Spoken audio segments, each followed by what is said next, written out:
What's up, guys? It's Milty. I'm just going to go over the Spectre Divide, the What's Next, the Save Round blog that Nate Mitchell put up yesterday. We're going to skip over the front of it a little bit here. He's just mainly going over, hey, it's been just over a month now, and they do a little bit of reflecting on everything that's been going on, but I've talked about these things in the past on stream and Twitter and things like that, so I'm going to skip over a decent amount of this up here in the front end. One of the things I wanted to point out, though, is right here.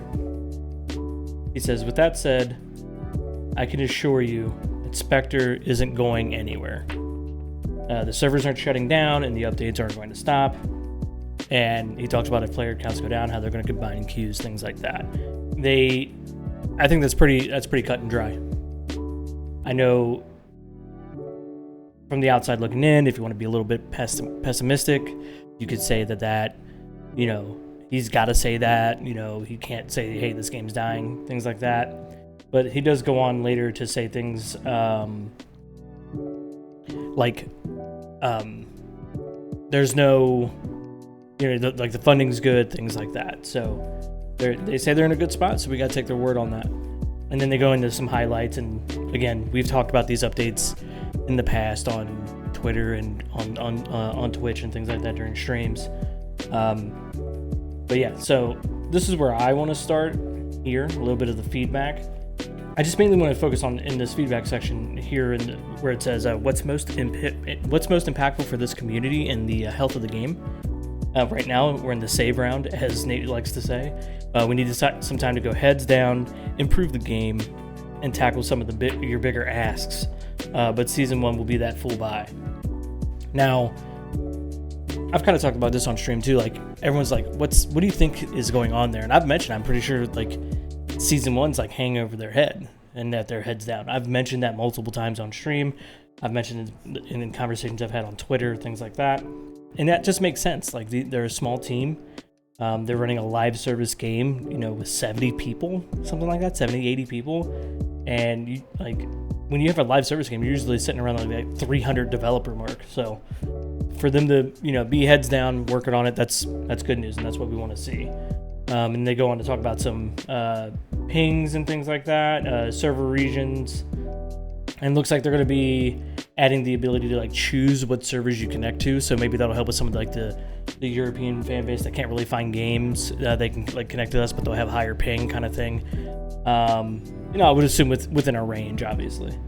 Game stability, they work on this every time. Every patch, there's something about game stability, performance, which is great news. But this is the big section right here. Talking about the suggestions. So the number one thing that everybody asks for that we see is content, right? We want new maps, new sponsors, the Battle Pass, Career tab, and he kind of goes over all of that here. He says the Battle Pass is easily our most requested feature, and fortunately, we've been working on it since before beta. The first Battle Pass will drop alongside Season 1 with a ton of new content to unlock while you play. This is good. This is one thing we need something to grind for. This is honestly probably what keeps a lot of the casual player base away, because the current crew system isn't enough. I think a Battle Pass will allow the more casual player something to grind for. It will give them that thing, because they're not going to be grinding for champ like somebody like myself, Stay, and everybody else is season after season. They're not going to be doing that. And then he goes on to talk about the ranked rewards for Season 0. Ranked and crew rewards will be weapon charms coming at the end of Season 0. This is cool. Weapon charms are cool. Show off. One thing I hope they do going forward, though, is lean into what Spectre's more about with the player skins and the weapon skins. This is the only tac shooter that really lets you show your personality via skins. Like, you guys always hear me say it on stream, like drip or drown, things like that. So I think they need to lean into kind of like what Rocket League does, right? Rocket League lets you when you end a season, it gives you a bronze skin for your car, stuff like that. But they should definitely give bronze, whatever you finish at, they should give you a skin either for a weapon or for your Spectre to put on to show what you did. I think that would be really cool, and it'd be unique to Spectre in the tac shooter space. Next, he talks about the careers tab. We'll have a basic version of the careers tab ready for season 1 with match history and some of your key seasonal stats, and we'll flesh out careers over time based on your feedback. This is exactly what all the high-end players have been wanting. They want their career tab. They want to be able to look at their stats. They want to be able to look at their match history, things like that. This is also good for the average player, so they can see where they're struggling, be it headshot percentage, or maybe they'll include something like, first bloods or maybe, first deaths in a lobby, things like that. So they can really break that stuff down and kind of learn where they need to improve, basically. And then we get into the good stuff that's going to come with season 1. Sponsor number 9, they say it's in the polishing stage right now. It will launch alongside season 1, and it will shake up the meta in some interesting ways. And I've seen Stay and some other guys say that this screenshot here is kind of hinting at what that sponsor is. I kind of get that. I think it's actually hinting at two things. I think it's hinting, one, at the sponsor. I also think it's hinting at what the new map they say is coming with season 1 as well. I think that's kind of giving us a theme of the map. And if that's the case, this cyberpunk dystopian look, that's super lit. Let's keep up with that. And this is a big one right here. There have been a bunch of suggestions for a new casual mode like Deathmatch. This is on the long-term roadmap, but right now we're dedicating all of our energy to make sure the core modes, ranked and casual, are in the best state possible.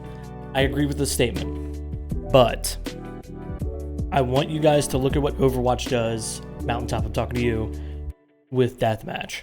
I want to be able to just queue into Deathmatch normally and play Deathmatch games, and hop in, hop out that way. But I also want to be able to queue for my ranked matches while being in a deathmatch lobby. If you guys can pull this off, you'll be the only attack shooter that does it, which is phenomenal. And that is a great way to just keep warming up and staying loose while you're in queue. You're not just sitting there at the lobby getting cold again. I think that'd be A+ effort if you guys can pull that off, and that's something you should definitely look at and definitely consider.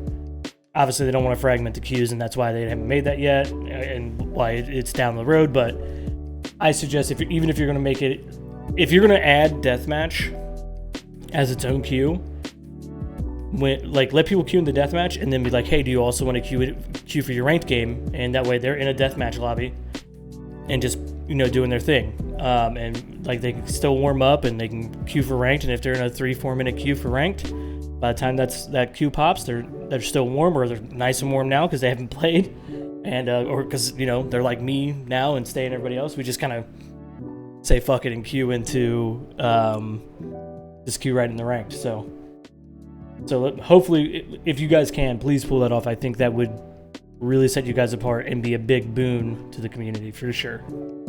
And then they go into some of the questions here. Why did you delay the launch? And he gives two main reasons. As an independent studio, delaying launch trades off against funding for marketing. We also didn't want to launch in the middle of the holiday season between too many high-budget marketing campaigns. Yes, absolutely. They're coming out second half of the year. This second half of the year is going to be an absolute banger.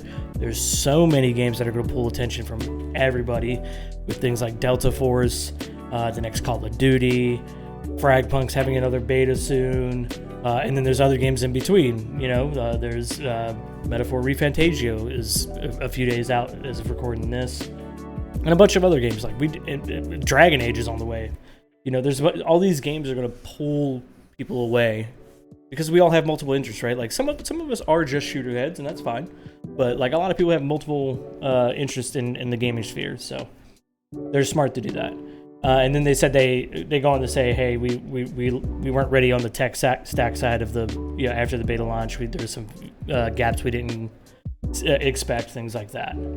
And then he goes into where's the marketing. He's like, lack of marketing is consequences of self-publishing. We don't have a ton of cash stashed away, and this is also one of the most competitive times to spend in the holiday season. Both statements are true, and I've talked about that on stream as well. They gotta compete with the two big dogs to become the third pillar in the market. And they also, again, launch second half of the season. So I think that is a vital point to pay attention to. Hey, they're going to push the marketing a lot harder for season 1. That's going to be their That's gonna be like, hey, we're Spectre Divide, we're the next big thing in the tac shooter community. No, we're not trying to take over Valorant, take that away from you. We're not trying to take away CS from you. We're trying to be there right alongside the big dogs. And I think being complimentary is a good place to be. And then they talked about something I thought was really important. I thought was really transparent of Nate to talk about, which is why was there a layoff? We made the difficult decision to reduce our monthly spend to make sure we were set up to support Spectre for the long term. In the run-up to launch, the studio grew from more than 85 devs to support bigger live service roadmap, and we're now back to around 75 full-time devs. We have plenty of firepower to bring our plans to life. I'm going to be honest, no matter the reason, it's shitty. Having to lay people off. The gaming industry as a whole right now is very volatile. Seeing this sucks. To those developers that got let go and got laid off, I hope you guys land on your feet. And I hope you guys bring that same passion that you brought to Spectre to whatever game you work on next, because you guys killed it. Clearly, you guys got something great. And then he goes on to talk about what's the plan for the store. We're going to keep releasing new content in the store, but we're going to slow down the amount of content dropping each month.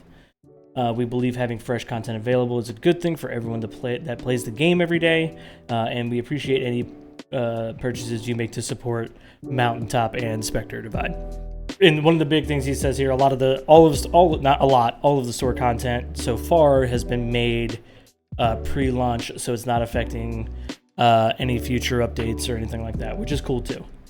And then they talk about Shroud for a little bit, because everybody's been dogging Shroud and stuff like that. I don't really think this needs to be talked about, but it's cool that Nate stepped on it. Shroud's still helping out, still consulting. Everybody out there, y'all gave Shroud a hard time. Chill. They're cooking something special. Let them cook. And he says, speaking of community, I wanted to shout out some amazing creators who have contributed to making the community what it is. He talks about Truro, Staycation, Trunks, Pigeon, Steez, Liquors, Brights, FJC, Varsity Variety, Mopork, and Lycos. Also knows best of Spectre Divide, the guy who puts out all the highlight videos. Come here. Hello? Nate? I thought we were friends, But guess it's a one-sided relationship. But what's next? We're hard at work at season 1, which he's titling The Fool By, which is the next major beat. Season 1 will be in December or January, depending on how things come together. And then he goes on to say thank you and things like that. December or January it's far. It is. And I think we have to let them work. We have to practice patience here. I'm not saying that season 1 will be this miraculous product that makes the game incredible, but we gotta do way more to boast the numbers as a community, and we gotta make sure the conversation is constructive and concise and as non-pessimistic as possible. But I just wanted to give a quick little shout out to it and give my thoughts on it real quick. I'll catch you guys on the stream later, but until then, stay easy. I'll see you in the next one. Peace.